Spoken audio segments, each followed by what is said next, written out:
Good morning students. तो हम पढ़ रहे थे प्रश्नावली एक समुच्चय। तो समुच्चय में हमने समुच्चय की परिभाषा से संबंधित क्वेश्चन कर लिए थे, क्वेश्चन कर रहे थे हम।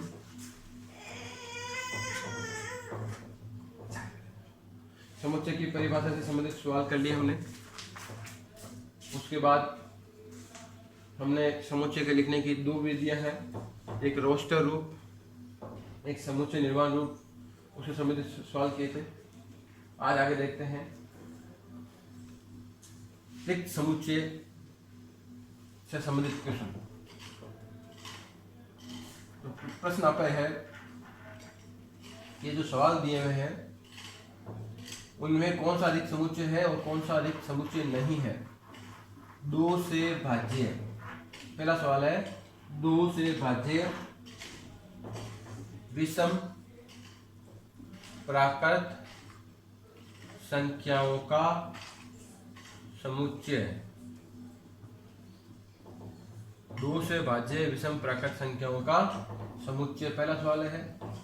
दूसरा है सम अभाज्य संख्याओं का समुच्चय। सम अभाज्य संख्याओं का समुच्चय। तीसरा सवाल है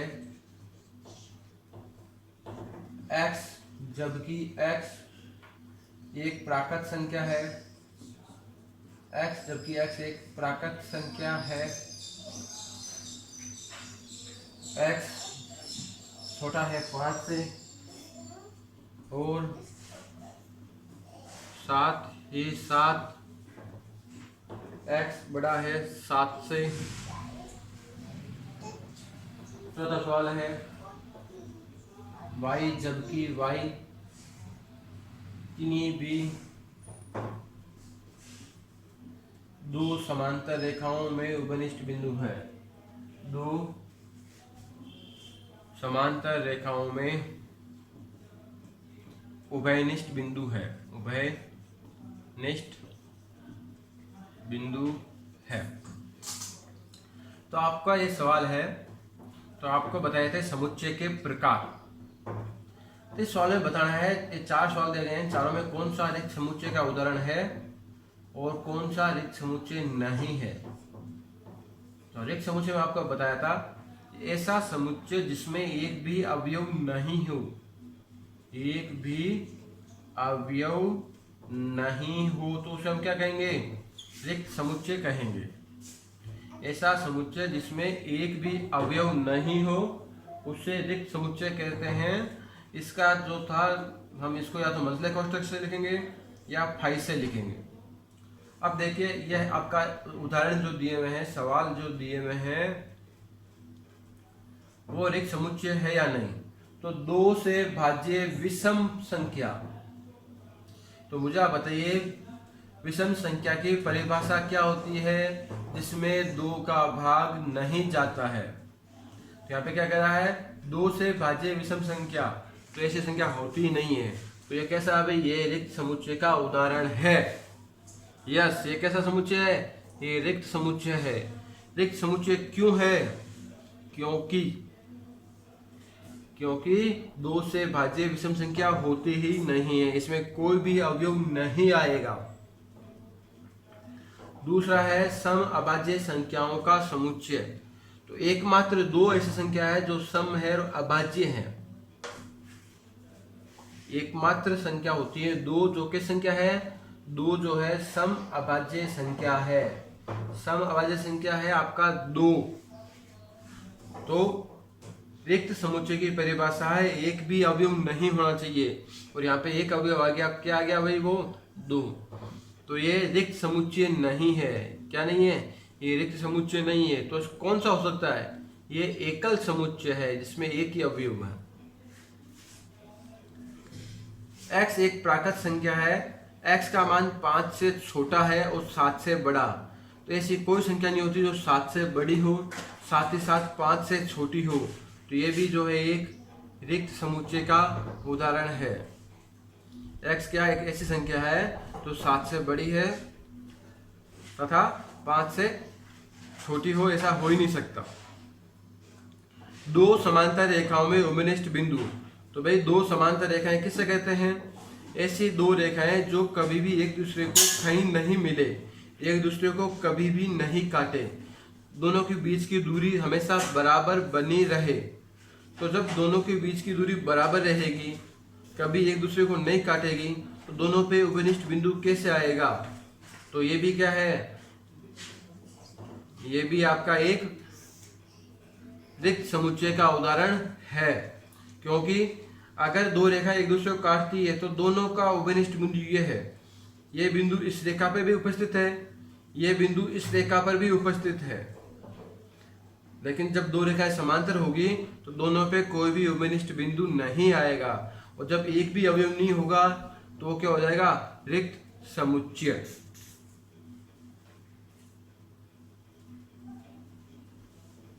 तो यह था आपका रिक्त समुच्चय से संबंधित सवाल।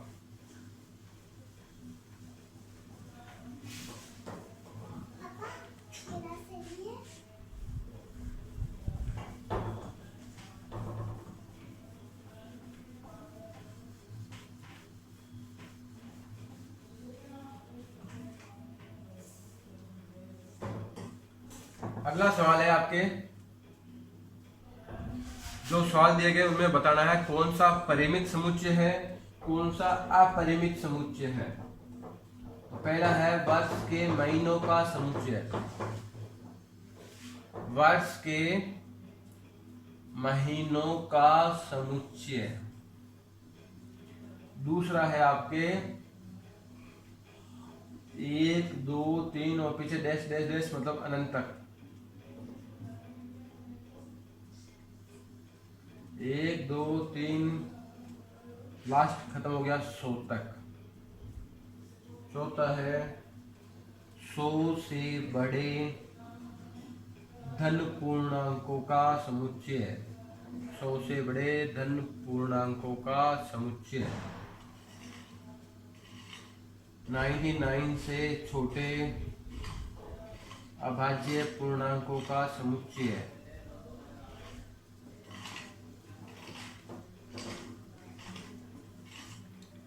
तो आपको क्या बताना है? इनमें से कौन से परिमित है और कौन सा अपरिमित है। तो हमने बताया ऐसा समुच्चय जिसके अवयव सीमित हो, जिसके अवयव कैसे हो? सीमित हो, काउंटेबल हो, वो होता है परिमित, और जो परिमित नहीं है वो होगा अपरिमित। तो वर्ष के महीनों का समुच्चय, तो वर्ष में 12 महीने होते हैं, काउंटेबल है, फिक्स है, 12 से ज्यादा नहीं होगा। तो ये कैसा है भाई? ये परिमित समुच्चय का उदाहरण है। यह है आपके परिमित समुच्चय का उदाहरण है। 1 2 3 पीछे खात तक खत्म होगा, 100 1000 लाख 10 लाख करोड़ 10 करोड़ अरब खरब, लास्ट क्या पता नहीं, सीमित नहीं है, असीमित है। मतलब यह क्या हो गया? अपरिमित। 1 से शुरुआत 100 पे खत्म हो गया, 1 से 100 तक काउंटिंग फिक्स है, 100 से ज्यादा नहीं जाएगा, 1 से कम नहीं होगा, बाउंडेशन है, परिबद्ध है, तो परिमित। 100 से बड़े धन पूर्णांक, 100 से बड़ा तो है, 100 से बड़ा हो गया 101 से शुरू हो जाएगा, लेकिन खत्म कहाँ होगा? सभी 100 से बड़ी संख्याएं बहुत सारी होती है, अनंत होती है। तो ये क्या हो गया? अपरिमित समुच्चय का उदाहरण है। 99 से छोटे अभाज्य पूर्णांक, 99 से छोटे अभाज्य पूर्णांक। तो अभाज्य संख्या, अभाज्य संख्या क्या होती है? ऐसी संख्याएं जिसमें खुद के अलावा और एक के अलावा किसी और का भाग नहीं जाए। तो छोटी से छोटी अभाज्य संख्या होती है 2, स्टार्टिंग खास होगा 2 से और लास्ट खास जाएगा 99 तक। ठीक है, 99 से छोटे, और हमने कर दिया यहाँ से 2 से बड़े, मतलब एक फिक्स हो गया, फिक्स मान है, सीमित मान है ये। तो सीमित है तो क्या हो जाएगा? ये आपका परिमित समुच्चय का उदाहरण है। तो परिमित समुच्चय ऐसा समुच्चय जिसमें अवयवों की संख्या सीमित हो अपरिमित समुच्चय जिसमें अवयवों की संख्या सीमित नहीं हो तो वो हो जाएगा अपरिमित। इसी से रिलेटेड और देखते हैं।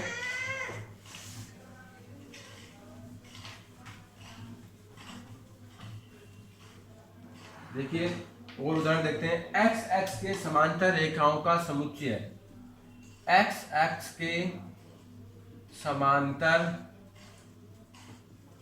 रेखाओं का समुच्चय। तो आप जानते हो जैसे आप ग्राफ बनाते हो तो ये आपका एक्स एक्स होता है। तो ये एक्स एक्स के समांतर रेखाएं बहुत सारी होती है, असीमित है, अनंत है। तो ये किसका उदाहरण है भाई?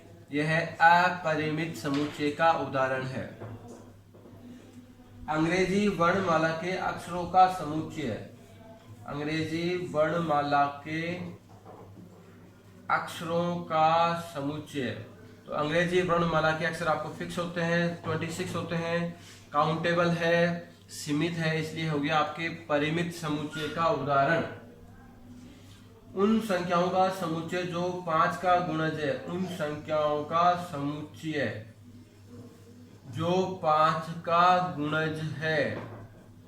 तो ये ऐसी संख्या है जो 5 का गुणज है, बहुत सारी होती है भाई, लाख, 10 लाख।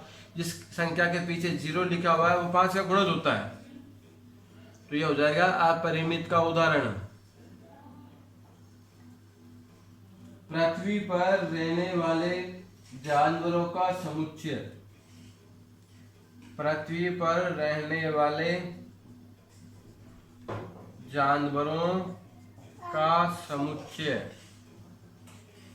तो ये एक सीमित संख्या में है, निश्चित अंक अगर काउंटिंग होती है, आप जानते हो पशु गणना होती रहती है आपके, गाय, गधों, बैल वगैरह की सबकी, तो काउंटेबल होता है। तो ये भी परिमित है। मूल बिंदु 0 से होकर जाने वाले वृत्तों का समुच्चय। तो ये भी क्या होगा? अपरिमित होगा। ऐसे बहुत से वृत्त होंगे जो अपरिमित होंगे।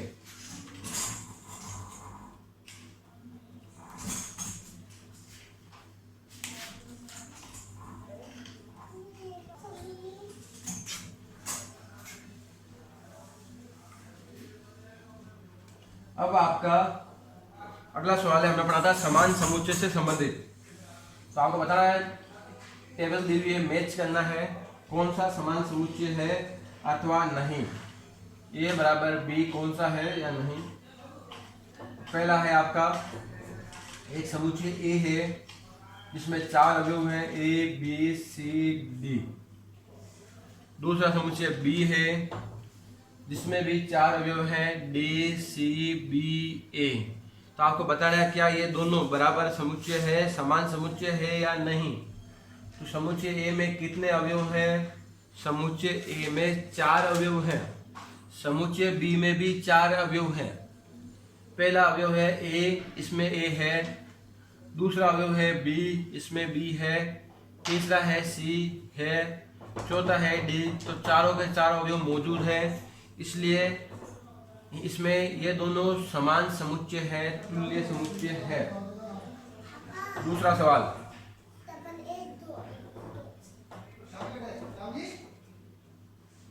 4, 8, 12, 16 यह है समुच्चय ए।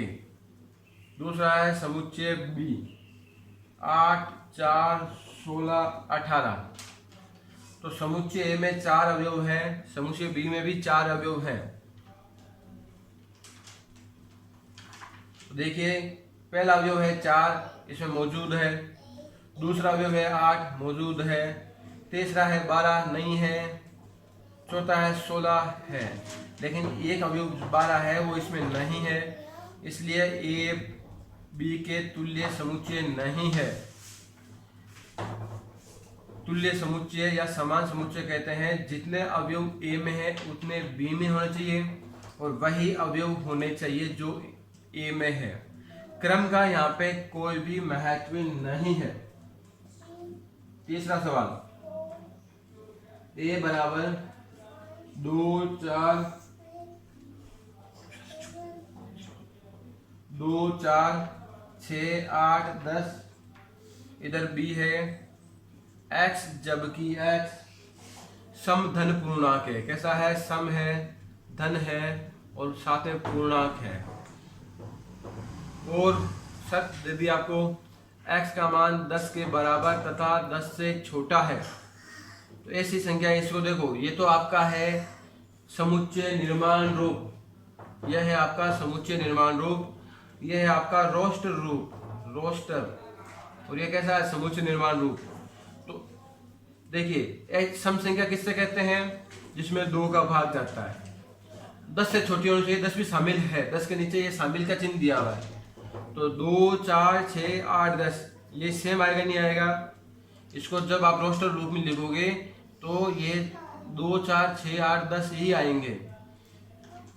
समुच्चय बी के अवयव और ए के अवयव समान हो जाएंगे तो हो जाएगा ए और बी समान समुच्चय है।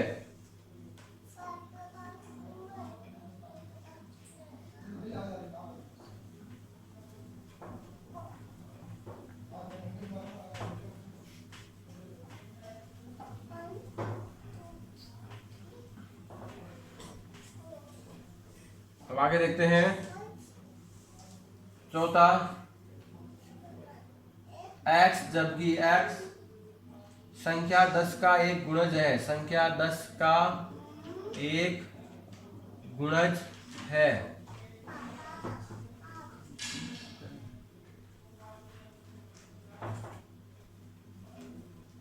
b 10 15 20 25 30। तो संख्या 10 का गुणज है। तो 10 का गुणज मतलब होता है 10 एकम 10, 10 दूनी 20, 10 33, इस प्रकार से। तो इसमें जो 15 है वो 15 इसमें नहीं आएगा क्योंकि 15 10 का गुणज नहीं होता है।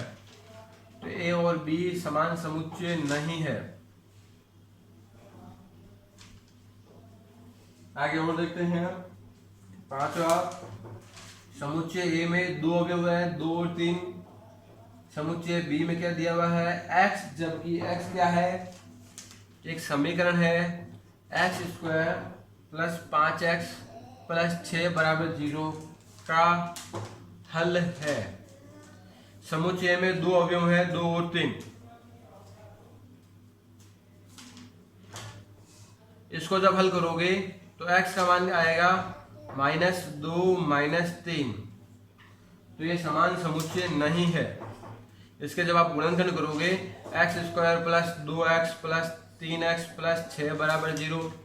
x कॉमन लेंगे, x प्लस 2 बचेगा। 3 कॉमन लेंगे, x plus 2, x plus 2 common आ गया, x प्लस 3 बराबर 0। प्लस का 2 उधर जाएगा तो माइनस का 2, प्लस का 3 उधर गया तो माइनस का 3। तो मान कितने आ गए? -2 और -3। इधर क्या है? प्लस के 2 प्लस के 3 दोनों बराबर नहीं है, अतः ए और बी समान समुच्चय नहीं है। छठा है, एक समुच्चय ए है x, जबकि x शब्द है फॉलो, FOLLOW।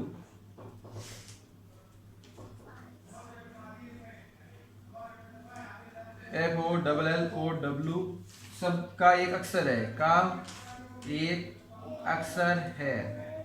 समुच्चय बी है आपका y, जबकि y शब्द वोल्फ का एक अक्षर है। तो इसको हम अगर रोस्टर रूप में लिख के लिखेंगे FOLW। इसको रोस्टर रूप में लिखेंगे तो WOLF। दोनों सेम आए या नहीं आए?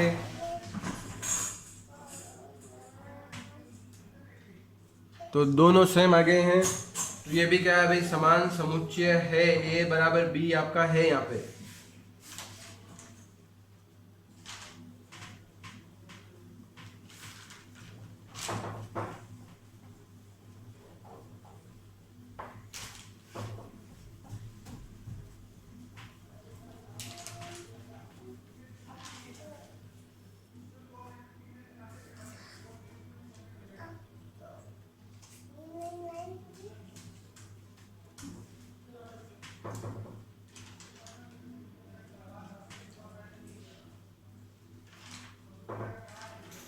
अब हम देखते हैं आगे। हमने पढ़ा था, अगला टॉपिक है उप समुच्चय।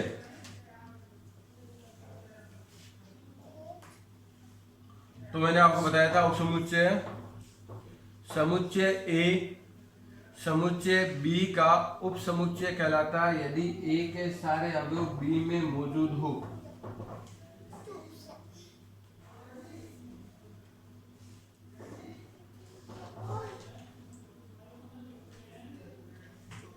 हमने पढ़ा था उप समुच्चय, उप समुच्चय ए, ये आपका उप समुच्चय का चिन्ह है बी। ए उप समुच्चय है बी का, इसका मतलब है ए के सारे अवयव बी में मौजूद हैं। अब आपको जैसे एक सवाल दिया गया है ए, इसमें दो अवयव हैं, एक और दो। एक समुच्चय है जिसके दो अवयव हैं, इसमें आपको उप समुच्चय बताने हैं कि इसके कितने उप समुच्चय होंगे। तो किसी भी समुच्चय के उप समुच्चयों की संख्या, किसी भी समुच्चय के उप समुच्चयों की संख्या, किसी भी समुच्चय के उप समुच्चयों की संख्या 2 की घात n होती है। किसी भी समुच्चय के उप समुच्चयों की संख्या 2 की घात n होती है। n का मतलब है इस समुच्चय में कितने अवयव हैं। इस समुच्चय में अवयवों की संख्या यहाँ पे n है। इस समुच्चय में 2 अवयव हैं, इस समुच्चय के अवयवों की संख्या 2 की घात 2 अर्थात 4 होगी। समुच्चय ए के उप समुच्चयों की संख्या होगी 4। कौन कौन से होंगे? फाई जो होता है रिक्त समुच्चय होता है, सबका उप समुच्चय होता है। फिर हम इसमें 2 अवयव हैं, पहले लिखेंगे 1, फिर लिखेंगे हम 2, फिर हम दोनों साथ लिखेंगे 1 और 2। तो ये हो गए भाई इसके उप समुच्चय।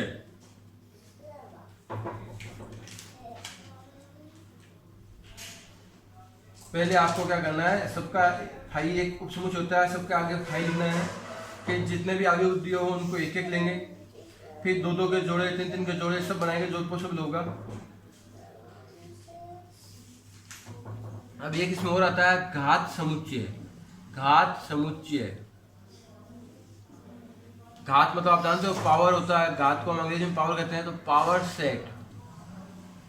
तो क्या होता है घात समुच्चय? किसी समुच्चय के उप समुच्चयों का, किसी समुच्चय के उप समुच्चयों का समुच्चय, किसी समुच्चय के उप समुच्चयों का समुच्चय क्या कहलाएगा? घात समुच्चय कहलाता है। तो समुच्चय ए है, इसके ये उप समुच्चय है, इनका समुच्चय बनाना है, मतलब इनको लिख दो सबको कोष्टक में, मजले कोष्टक में। फाई 1 2 1 2। तो ये क्या हो गया? समुच्चय एक है, ये है उप समुच्चय, और इन उप समुच्चयों का हमने बना दिया समुच्चय, तो हो गया घात समुच्चय। यह समुच्चय ए का घात समुच्चय है।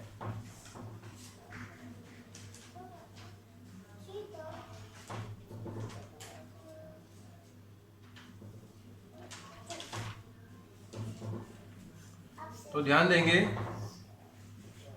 जब आप इसे उप समुच्चय बनाओगे तो हमेशा अवयव मजले कोष्टक में लिखते हैं, और जब अवयव हो बताना है, एक अवयव है समुच्चय ए का, तो इसके आगे कोष्टक नहीं लगाते हैं। जब अवयव बताना है तो मजले कोष्टक का प्रयोग नहीं करेंगे, और जब समुच्चय बताना है तो मजले कोष्टक का प्रयोग करेंगे।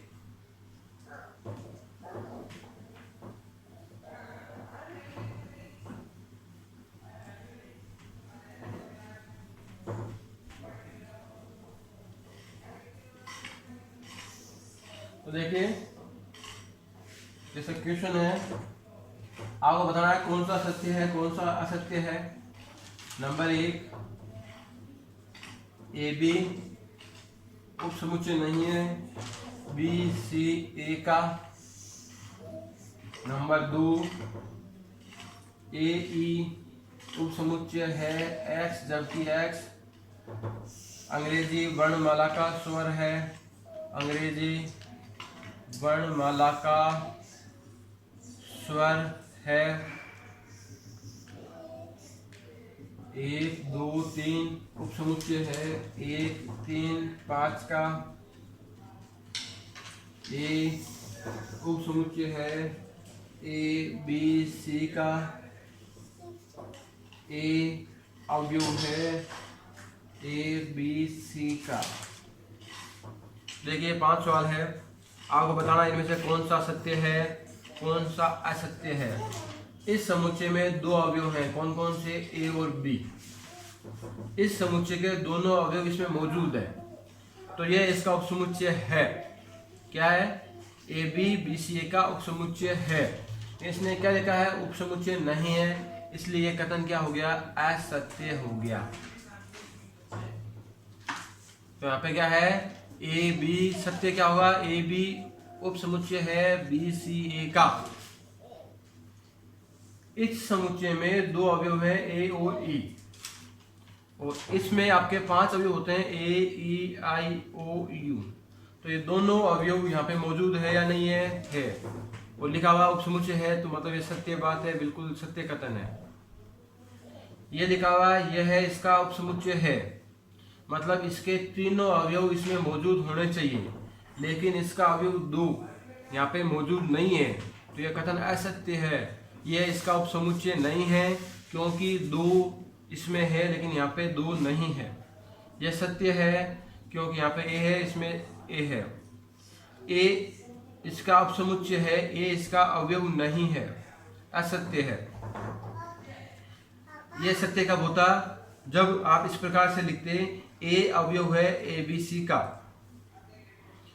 तो ए इसका अवयव है, मंझला कोष्ठक में ए लिखोगे तो ये इसका अवयव नहीं है, ये कथन आपका असत्य है।